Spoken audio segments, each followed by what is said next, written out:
Banjir adalah masalah klasik yang tidak bisa dipisahkan dari kehidupan ibu kota negara, Jakarta. Saat musim penghujan tiba, warga ibu kota seakan dipaksa untuk mempersilahkan banjir mengenangi sudut-sudut jalan dan tempat tinggal mereka. Banjir pun tak pilih-pilih lokasi, mulai dari perkampungan hingga kompleks Istana Kepresidenan tidak luput dari bencana banjir. Ibu kota negara terendam banjir pada babak awal memasuki tahun 2013. Hantaman banjir merata di seluruh wilayah hingga menyebabkan sejumlah akses jalan terputus. Bukan perkara mudah untuk memecahkan masalah banjir Jakarta. Beragam upaya sudah dilakukan pemerintah pusat dan daerah untuk mengatasi banjir. Dari meneruskan proyek kanal warisan Belanda hingga membangun proyek gorong-gorong. Namun ketidakdisiplinan akut warga ibu kota dalam membuang sampah hingga bobroknya regulasi tata kota terus memperkukuh Jakarta sebagai kota banjir. Curah hujan yang tinggi membuat beberapa tanggul jebol sehingga banjir dalam sekejap mampu melumpuhkan ibu kota Jakarta. Melihat situasi ini, pemerintah pun langsung menetapkan Jakarta dalam status tanggap darurat banjir.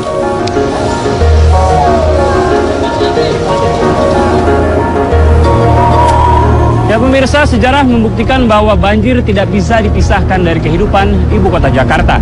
Jika Jakarta sudah berstatus darurat banjir, peran para relawan menjadi sangat-sangat krusial dalam membantu warga ibu kota.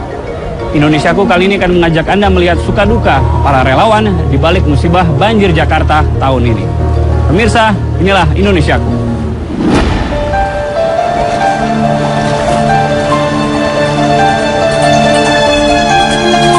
Menjadi relawan independen adalah murni didasari oleh rasa kemanusiaan. Seperti yang ditunjukkan oleh para relawan yang tergabung dalam Forum Relawan Indonesia.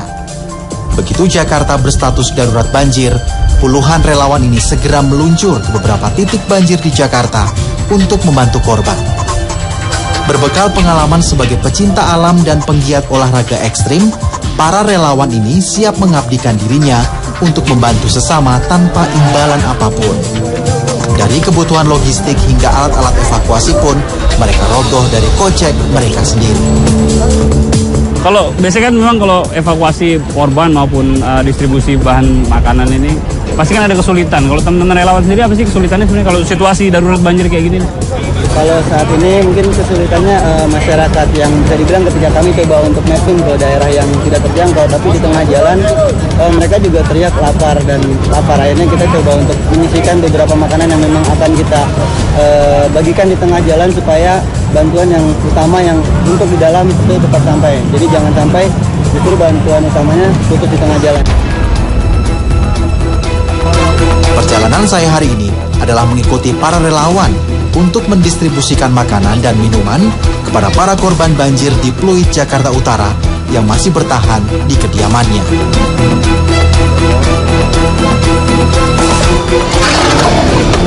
Kami pun berpencar ke arah Muara Baru dan Muara Karang untuk melihat kondisi warga yang masih bertahan. Jika aparat TNI dan Badan SAR Nasional memang memiliki alat serta perlengkapan yang mumpuni untuk menghadapi musibah seperti banjir, tidak demikian dengan para relawan ini. Keterbatasan memang bukan menjadi kendala bagi relawan. Berbekal misi kemanusiaan, mereka memang sudah menyadari bahwa faktor tenaga mereka lah yang paling berperan. Tank amfibi milik TNI maupun hovercraft milik Basarnas memanglah bukan tandingan perahu karet biasa milik para relawan. Mesin motor yang mereka miliki pun kerap mengalami masalah dan sesekali kami harus berhenti karena gangguan mesin.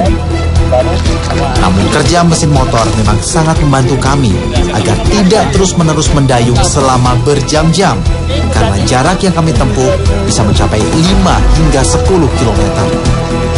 Menyusuri aliran banjir di pemukiman yang luas seperti ini memang bukan perkara mudah. Tenaga mereka harus benar-benar dipergunakan seefisien mungkin dan dihemat dengan baik, mengingat tidak mengetahui kendala apa nantinya yang akan mereka hadapi. Beberapa kali kami terpaksa melewati genangan air yang dangkal. Perahu karet pun terpaksa kami angkat dan seret agar bisa melewatinya.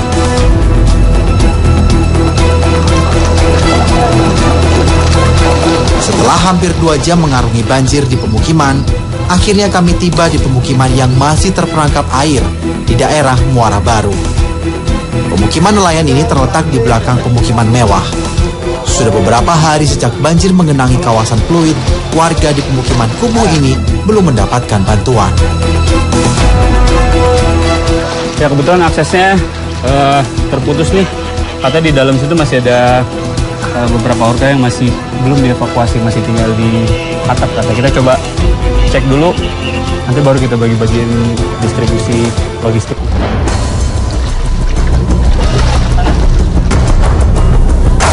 Akses menuju ke pemukiman nelayan ini memang tidak bisa dilalui oleh perahu-perahu evakuasi berukuran besar. Inilah yang menyebabkan korban banjir di sini luput dari bantuan.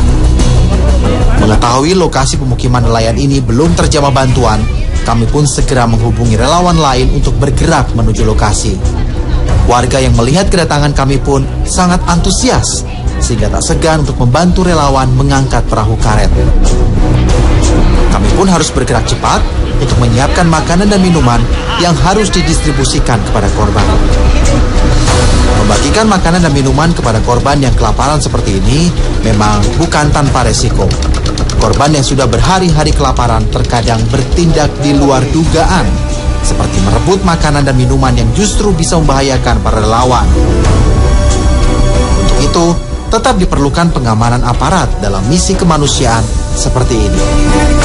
Namun bagi Ira, yang merupakan satu-satunya relawan wanita di kelompok saya, resiko apapun sudah menjadi suka duka. Tak hanya tenaga yang terkuras, terkadang hati dan mental juga harus kuat mendengar caci maki dan kata-kata kasar yang keluar dari mulut warga yang tidak kebagian jatah makanan dan minuman. Di perjalanan, kami mendapat informasi dari warga jika ada posko pengungsian yang sudah berhari-hari tidak tersentuh bantuan. Tanpa pikir panjang, kami segera bergerak dan bersiap dengan resiko yang kami hadapi. Relawan terus memberi pengertian kepada warga karena makanan dan minuman maupun obat-obatan yang dibawa harus dibagikan secara merata, mengingat masih banyak korban yang belum mendapatkan bantuan. Cacian dari warga yang kurang puas menghadapi situasi ini terus menerpa perjalanan kami. Namun para relawan ini tetap terlihat tegar menghadapi situasi dan risiko ini yang memang sudah mereka prediksikan. Tak terlihat raut wajah yang lelah, sekali senyuman dan canda tawa masih terlontar dari mulut mereka. Tak lama, kami pun tiba di posko pengungsian yang berhari-hari belum tersentuh bantuan. Pada posko pengungsian rumah susun ini terdapat sedikitnya ratusan warga yang mengungsi.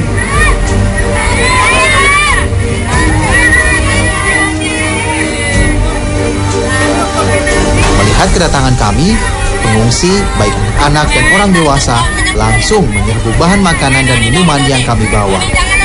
Beberapa relawan langsung memberikan pengertian kepada warga yang lain jika bantuan akan segera menyusul. Pada akhirnya, warga pun memahami situasi ini.